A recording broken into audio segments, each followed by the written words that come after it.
Go ahead and pull my share screen up, if that's okay. Get that ready.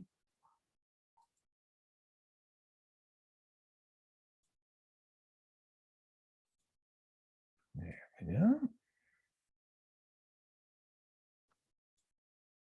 Okay. Perfect timing.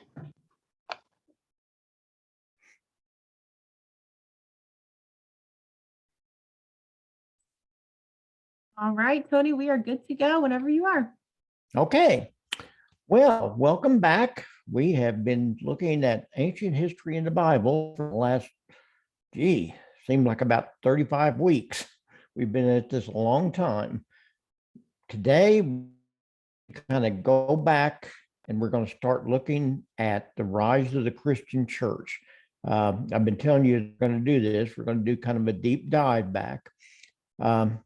I don't know about most of you out there, but I'll be honest, in my upbringing and study of the church, I kind of have blinders on from the time that Acts ends until maybe the Reformation.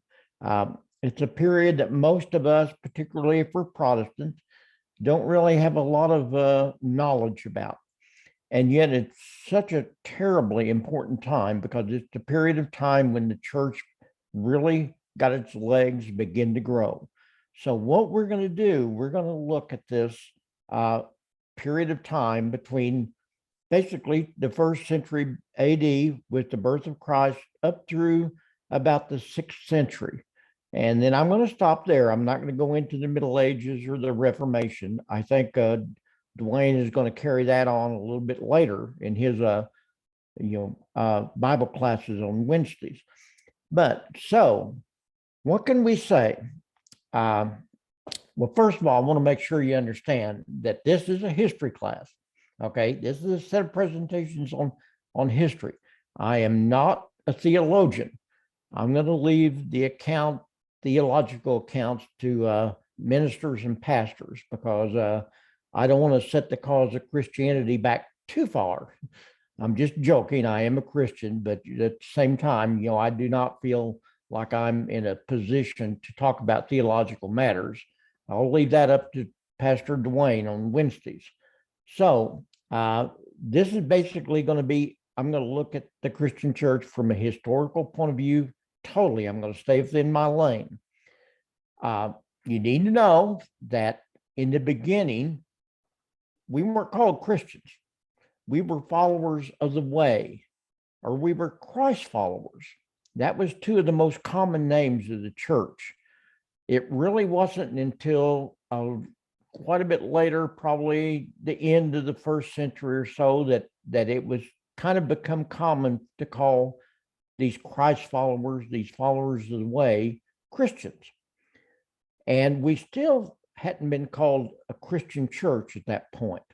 It really wasn't until about the 4th century when the church began to establish a common set of doctrines, a universal set of doctrines, that we were beginning to call ourselves as the Catholic Church. That's what universal means.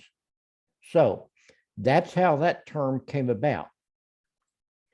There's obviously a lot of debate about this period of time, and many churches accept some of the things that occurred. Many churches do not. For that purpose, I'm going to use tradition. If we can't absolutely prove something is true, then I'm going to say tradition says. And there's a lot of tradition in the early history of the church. For instance, there's a lot of debate about exactly the martyrdom of the apostles, or for that matter of fact, where they're buried, if we even know. There's a lot of debate about the events that occurred and the location. For instance, if you were to go to Jerusalem, you can find two places, both that have good arguments as to why they were the tomb of Jesus, the Church of the Holy Sepulchre or the Garden Tomb. Both of these have good reasons, have good provenance. A lot of people will say, no, it's the Church of the Holy Sepulchre where Jesus was buried for the 3 days, and others say, no, it's the garden tomb. Nobody knows for sure. I don't know that it really matters when you get right down to it, because I think what matters is whether or not we believe that he was resurrected, not buried. So, and then we get into argument about heresy and dissent. Much of this tradition that I talked about comes from some of the earliest writings of the church. And I'm not talking about the Bible here. I'm talking about, non-biblical sources. For instance, about 330 AD, there was a bishop of Caesarea, a man by the name of Eusebius, who sat down and wrote a history of the early church. It's called Ecclesiastical History. And even though it's flawed, and even though it has some problems, it still is generally accepted as the best chronicle of the events of the church from the 1st through the 4th centuries. If I was to encourage you to read any book other than the Bible about the early church, then I would encourage you to read Eusebius. It's an excellent book, and it tells us a lot. We can't be for sure that everything he tells us is correct. We know as historians there's some flaws with it, but it's still yet the best account that we have of the growth of the early church. Now, part of the problem in the early church was that not everybody saw things the same way. Some people had different opinions about doctrine. If you fell outside the orthodoxy of the doctrine of the church as it finally grew up, then you generally were labeled as a heretic. The problem is that later on, some of these heretical thoughts were more logically defined as dissenters, people that didn't necessarily hold the same beliefs, but still yet believed in the common orthodox beliefs. I know I'm getting a little bit deep here, but for instance, think of the Protestant Reformation. Most Protestant churches will tell you that their religious doctrines have their roots in the very early church, in the Bible. I happen to be a Baptist, and my church will tell you that their doctrines are rooted in the 1st century church in the Bible. So a lot of people that dissented from the Orthodox view of the Catholic Church in the 15th and 16th century became Protestants during the Reformation. They had a lot of disagreements. They weren't necessarily heretical in their mind, they were dissenters. For instance, the method of baptism is open to differing opinions. The nature of the Eucharist, the communion, spiritual gifts, spiritual revelation, particularly the authority of the priesthood versus the priesthood of all believers. So there's a lot of areas here that not everybody agrees with, but I think it's important that we know this. So again, go back, and if you get a chance, pick up a copy of Eusebius's Church History. It was written, like I said, about 330 AD, and it has a lot of information in there. Now, another question arises when you talk about the early church is just exactly what is accurate. Christians for some time have been having a debate over exactly what is the best translation of the early manuscripts, the writings of the apostles. This is called textual criticism. And to put it out very simply, which one should we read, the King James Version or the New International Version or one of the other versions that are out there? They also debated about where all the books of the Bible, where they got their information. For instance, there's a very common theory out there held by a lot of biblical scholars that Mark was the original source for the Gospels of Matthew and Luke. There's another theory out there that says, no, there was another source out there that we have lost. It's called the Q source. That was actually the source for all three of them. I don't know that it makes any difference. It doesn't matter to me if Matthew and Mark got a lot of their information, Matthew and Luke got a lot of their information from Mark. It's not like they were trying to outsell each other on Amazon. What they were trying to do was get the word of God out to their believers. They weren't competing. They were trying to work together to try to get the word out. So it really doesn't matter about that to me. But some people, this is a big deal to them. The problem is this biblical criticism, as it was called, led a lot of historians to begin to discount the whole story of Jesus. They said, well, this is just a myth. Surely, that this didn't happen. Who's going to believe that a peasant carpenter gathered up a bunch of fishermen and ne'er-do-wells and were able basically to overcome the world? Well, I happen to believe that. I think they did. Okay. So let's look at something here. Out of the 142 books of Roman history written by a man by the name of Livy, who lived between 27 and 9 BC, there's only 35 exist. And the earliest manuscript for any of his works dates from the Middle Ages. There's another Roman historian out there by the name of Tacitus, who lived in about the 1st century, a little bit later. Out of the 14 books we know he wrote, only 4 of them exist. And, they weren't basically the earliest transcript we have, the earliest manuscript dates from over 1000 AD. In other words, there's a 1,000-year gap between when these two wrote their books and when we have the first earliest manuscript. And they're not even complete. We don't have them all. Now, look in contrast. We have written manuscripts of every book in the New Testament dating from about 200 AD. Within 150 years of the writing of most of the New Testament books, we have original manuscripts. So to me, if you're going to look at authenticity, there's a lot more evidence for the New Testament scriptures than there are for a lot of these ancient Roman and Greek writers that we just take for granted. For instance, look at Herodotus and Thucydides. If you've been with me, you know that these two guys wrote about Greek history way back in the 5th century BC or even earlier. And yet, the earliest manuscript we have for either one of these is in the 14th century AD. That's almost 2,000 years before the first earliest manuscript we have. On the other hand, we have a complete New Testament manuscript. It's called the Codex Sinaiticus, dating from 250 AD, barely 200 years after the writing of the books of the Bible. I mean, that's just phenomenal. Even people that have a hard time accepting the New Testament have to believe that really the accuracy level is unbelievable. So here's the argument.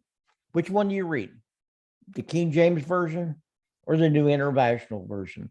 I happen to be on very close relationship with the pastor of the church, and I'm not going to name him or the church, but they absolutely believe that any version of the Bible other than the King James Version is unacceptable. And if you quote from a New International Version or something like that, they tell you that you're absolutely wrong. The only version is acceptable is the King James Version. I know a lot of other ministers and pastors that say no, the New International Version is a much more accurate translation of the original Greek. Since I don't speak Greek, I don't have a clue. I just have to accept what I'm told. Listen to this. This is a quote by a guy by the name of Helmut Kester. He's a critic of the Bible. He doesn't believe necessarily everything in the Bible. In fact, because I wouldn't say he's a non-believer, but he actually has a hard time believing a lot of what's in the Bible. Listen to what he wrote in one of his books. Classical authors are often represented by one surviving manuscript. If there are half a dozen or more, one can speak of a rather advantageous situation for reconstructing the text. But there are nearly 5,000 manuscripts of the New Testament in Greek, numerous translations that derive from an early stage of the textual development, and finally, beginning in the 2nd century AD, an uncounted number of quotations in the writing of the church fathers. The manuscript tradition of the New Testament begins as early as the end of the 2nd century AD. It is therefore separated by only a century or so from the time at which the originals were written. Thus, it seems that New Testament textual criticism possesses a base which is far more advantageous than that for the textual criticism of classical authors. I'm telling you, that's a powerful statement right there. What he's saying, and he's not a big believer in the Bible, he's saying, whether you believe it or not, you have to accept the fact that we have a lot more information to prove that the Bible is, accurate than we do about a lot of these ancient historians and writers that we just take for granted were accurate. So let's get into the history of Jesus. What do we know about Jesus? And I'm not talking about what's necessarily in the Bible. I'm talking about what do we know about him as a historical person? Well, first of all, for those that are believers, we don't have to have a history of Jesus. We accept, him by faith. But there's nothing wrong with dwelling into the life of Jesus. All that does is illuminate his life for us believers. And if you're a skeptic, it provides evidence for skeptics. So it's a good thing, in my opinion, to look at the historical aspects of Jesus. So what do we know about him? What is there out there that meets the historical accuracy test? Well, first of all, we know pretty well when Jesus was born. Luke tells us in 2 verses 1 through 2 that in those days, Caesar Augustus issued a decree that a census should be taken of the entire Roman world. This was the first census that took place while Quirinius was governor of Syria. Now, we know from other historical records that Quirinius served 2 terms. The first one, 6 to 4 BC. Matthew tells us in 2:14 and 15, so he, Joseph, got up and took the child and his mother during the night and left for Egypt, where he stayed until the death of Herod. We know from historical records that King Herod died in the spring of 4 BC. So, putting these 2 things together, we know that Jesus was born sometime between 6 and 4 BC. We can almost, that's pretty definite. Historically, that's a pretty proven fact there. So, what day was he born on? Well, the Bible is very silent about that. It doesn't tell us what day he was born on. Many biblical scholars believe the reference to the shepherds tending their flock when they received the news of Jesus' birth, that's found in Luke 2:8, indicates it occurred in the lambing season or spring. Remember, the shepherds were out tending their flock at night. It gets cold enough in central Israel, the Bethlehem, Jerusalem area, that in December and January and February, you're probably going to have your sheep in. You're not going to be having them out, out on the side of a mountain somewhere. If the shepherds are going to be out tending their flock at night, it's going to be springtime, the lambing season. But in actuality, it wasn't until about 200 years after the birth of Christ when a man by the name of Clement of Alexandria, he was the bishop of Alexandria, Egypt church, wrote that there are those who have determined that Jesus' birth took place on May the 20th. Now, I don't know where he got that. All I know is by the 2nd century AD that springtime was being floated around. It wasn't until about 2 centuries later, in the 4th century, that we begin to see a reference to Jesus' birthday as being celebrated on December 25th or January 6th. There are 2 dates out there. I remember my mom and dad talking about Old Christmas. I never knew what they were talking about. I come from the hills of the Ozarks, and there was a lot of Ozarkers that still thought that January the 6th apparently was the day you celebrated the birth of Jesus. I didn't realize that for a long time. I do now. Now, no one knows for sure why those 2 dates were chosen. The popular theory is that Christians borrowed December 25th from the Romans. They were already celebrating a big feast of Saturnalia on that date. December 25th was a big date for the Romans. And the theory is that the Christians thought, if we celebrate the birth of Jesus when the Romans are already celebrating, then maybe that will attract people to the church. And for whatever reason, December 25th began to stick. Not everywhere. If you go today into the Eastern Orthodox churches of the world, if you go to Russia or Turkey or Cyprus or those places where the Eastern Orthodox Church is still the primary church, they celebrate Christmas on the 6th of January. That's because that traditionally was the date that early Christians had marked as the time when the Magi arrived in Bethlehem to, pay homage to the Messiah.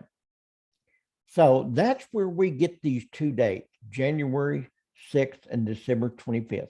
We don't know when Jesus was born. That's the bottom line, folks. We don't know if it was May the 20th, January the 6th, December 25th. And again, I'm not for sure that it really matters, but, for our purposes as historians here, that's what we're trying to figure out as best as possible, why these dates were chosen. So what matters is that we celebrate the birth of Jesus. That's what matters to us as Christians, I think. So next thing, what happened between the birth of Jesus in 6-4 BC and the time he began his ministry? And again, the Bible is very, very quiet about this period of time. In fact, the only real mention of these years, these so-called lost years of Jesus, is in Luke 2:42. He says, when he, Jesus, was 12 years old, they, Joseph and Mary, went up to the festival. That's the Passover festival, according to the custom. And, that's it.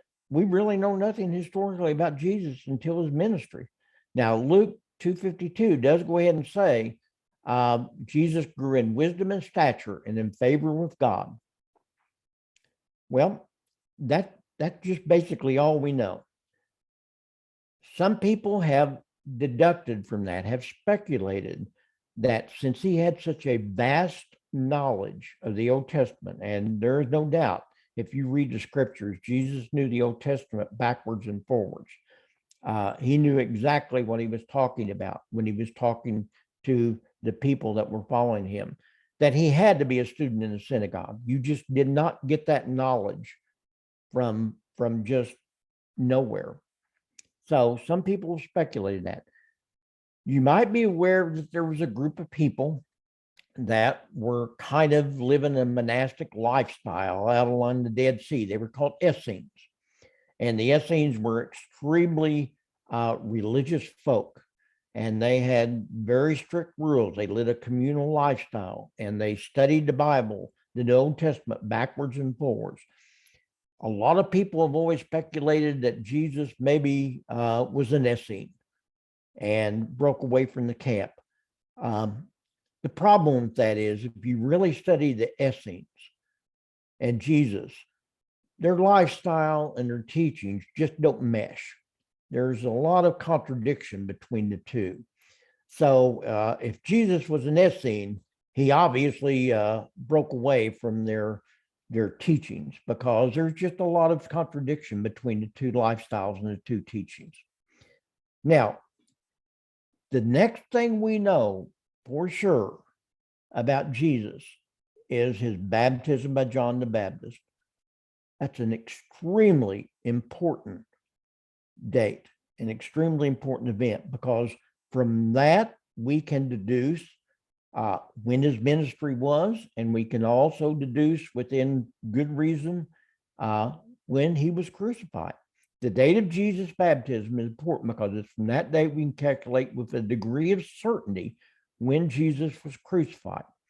Luke 3, 1 through 2 states that in the 15th year of the reign of Tiberius Caesar, when Pontius Pilate was governor of Judea, the word of God came to John, son of Zechariah, in the wilderness. He's talking about John the Baptist here.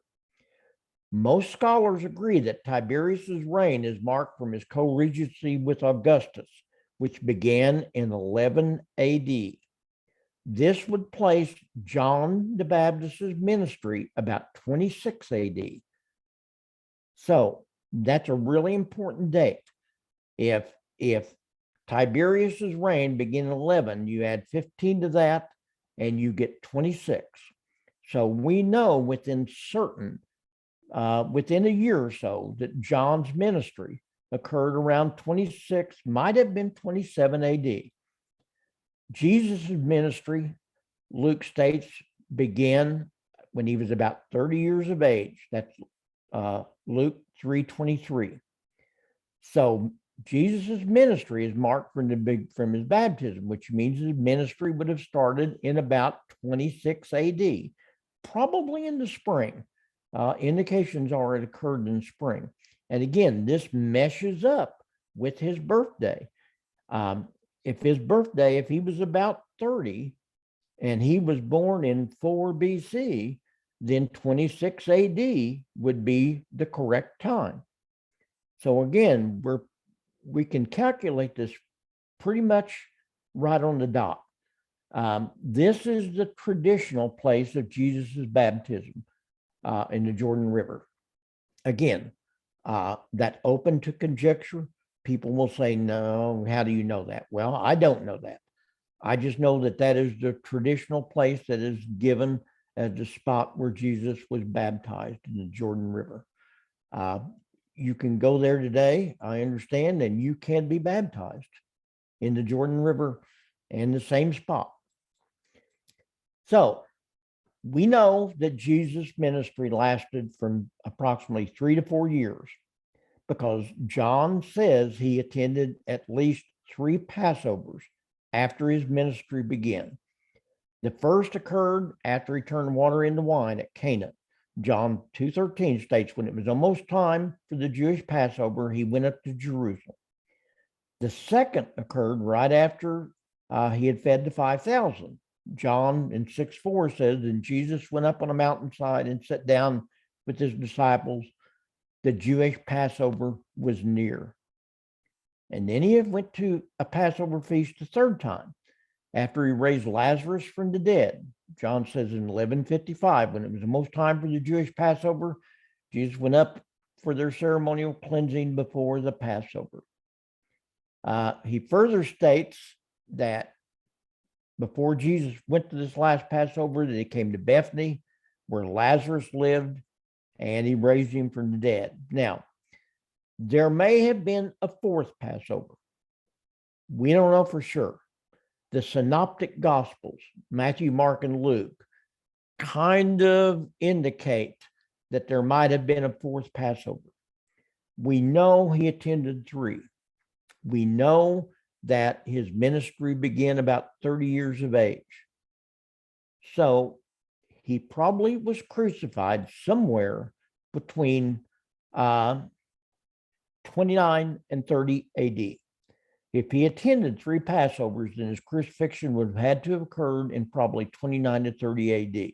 But if he attended another one, then 30 to 31 AD might be more accurate. Again, it's just within a year or so. John states he was crucified on the day of preparation, John 19:31. That is the Friday before the Sabbath of Passover week. So the day of preparation is a Friday, and he was crucified on that day. The night before, Thursday evening, he would have ate the Passover meal with his 12 disciples. That's found in Mark 4:12. Now, here's the kind of thing here we have to take into consideration. Remember, Tiberius's reign is generally considered to start with his co-regency with Augustus, which started in 11 AD. He was co-regent with Augustus for 3 years. Augustus died and became the Roman emperor in 14 AD. If that's when all this started, then you have to push everything up 3 years, maybe 4.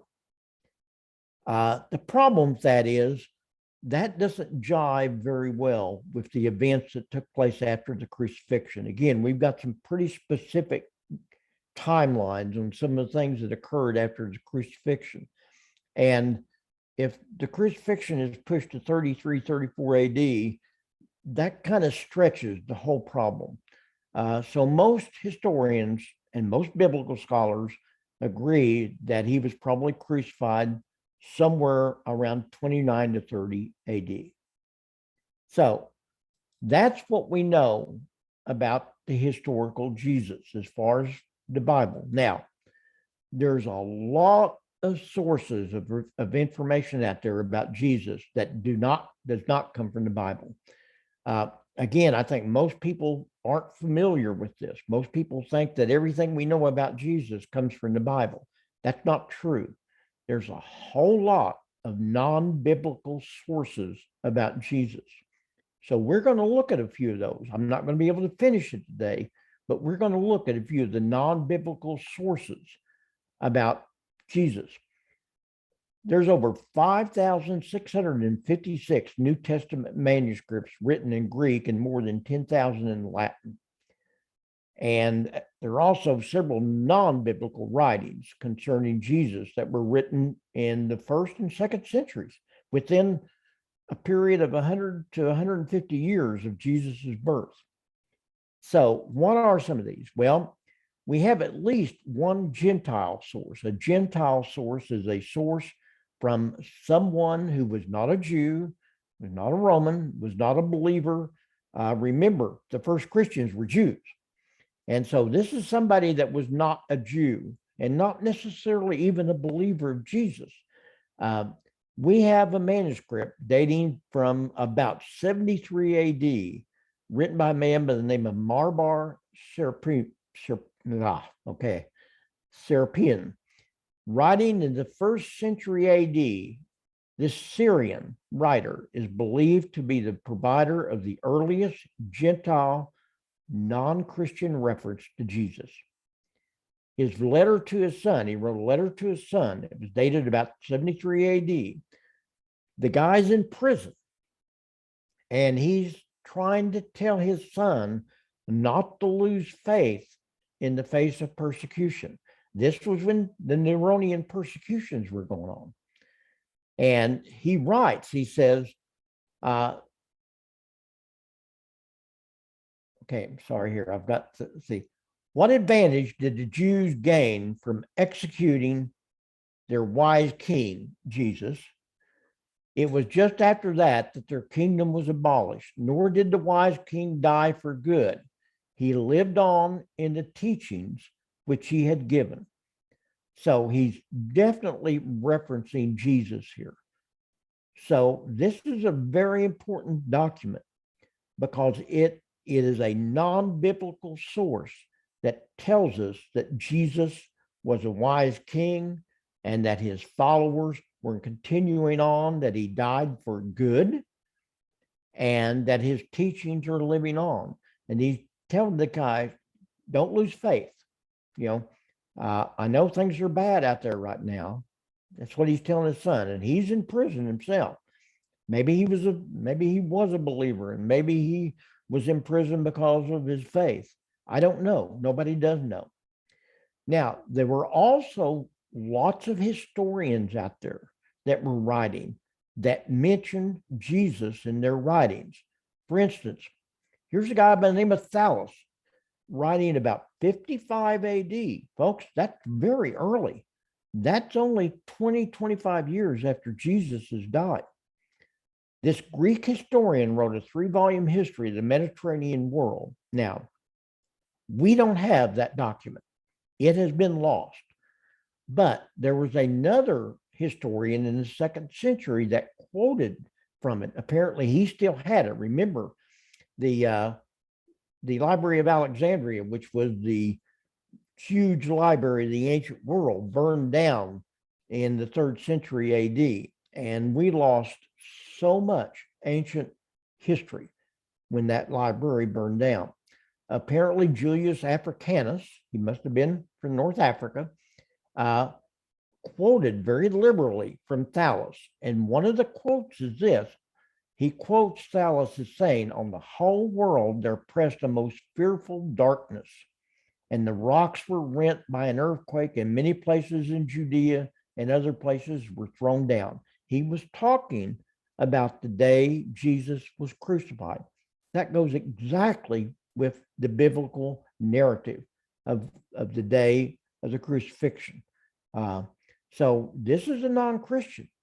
This is, this is a Greek. This is someone who didn't necessarily believe in Jesus, but he's writing and recording the events that occurred, and he was very aware of what happened.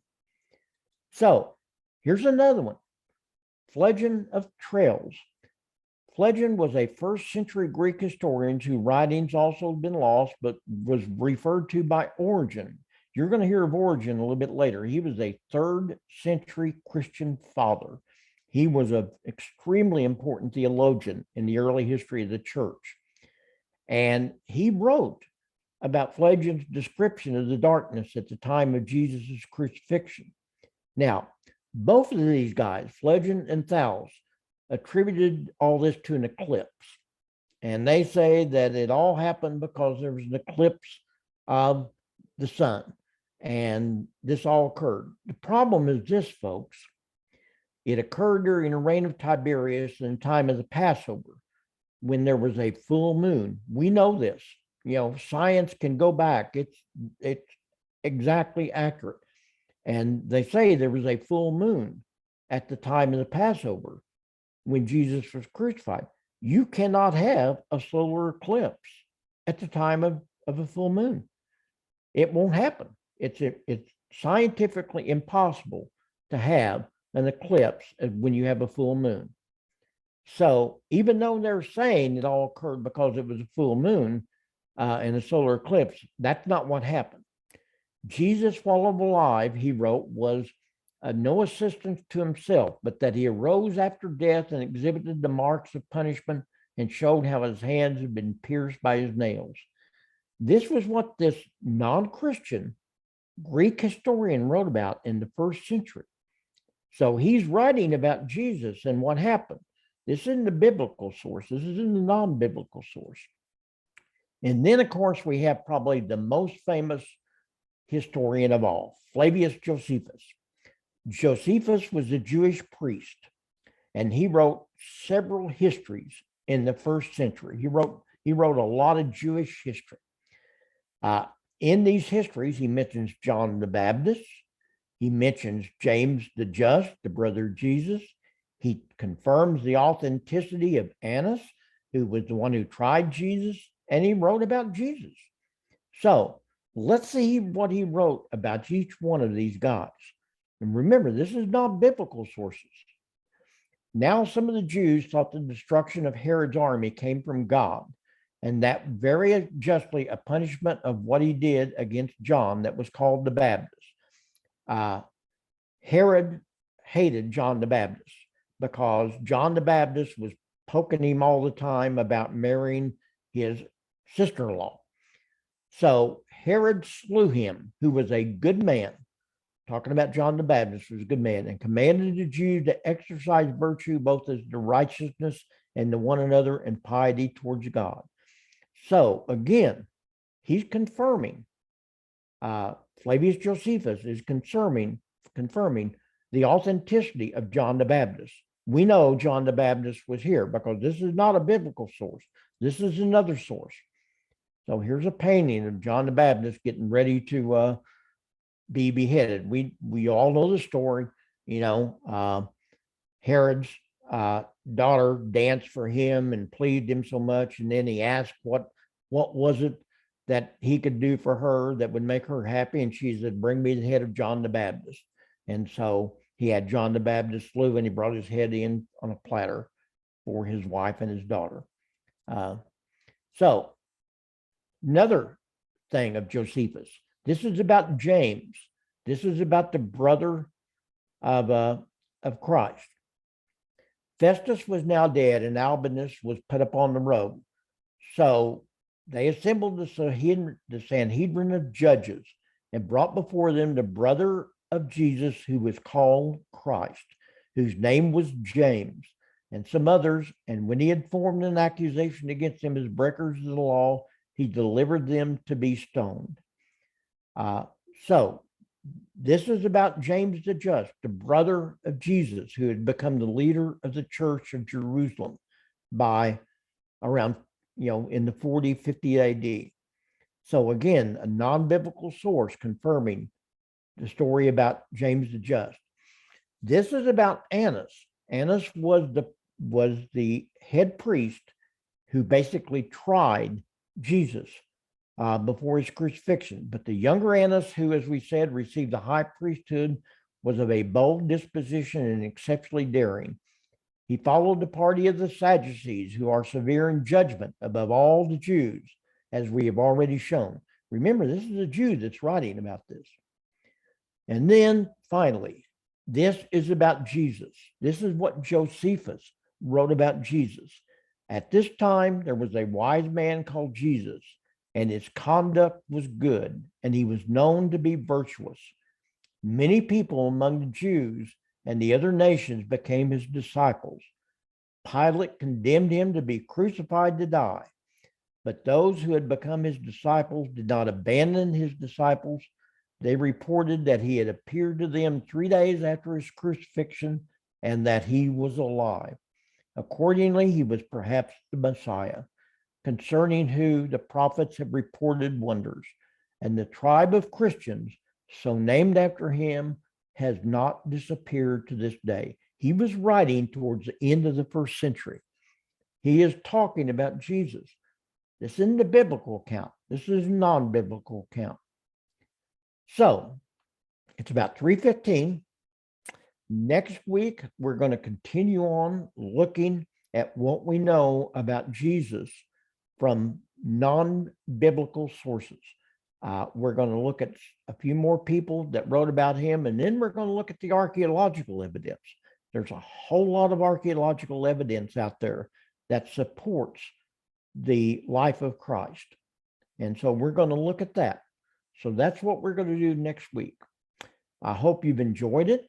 I hope you've learned something. My job is to basically bring a little bit of light to these years that we really don't know much about as Christians, I think. So, Rachel, I'm going to give it back to you,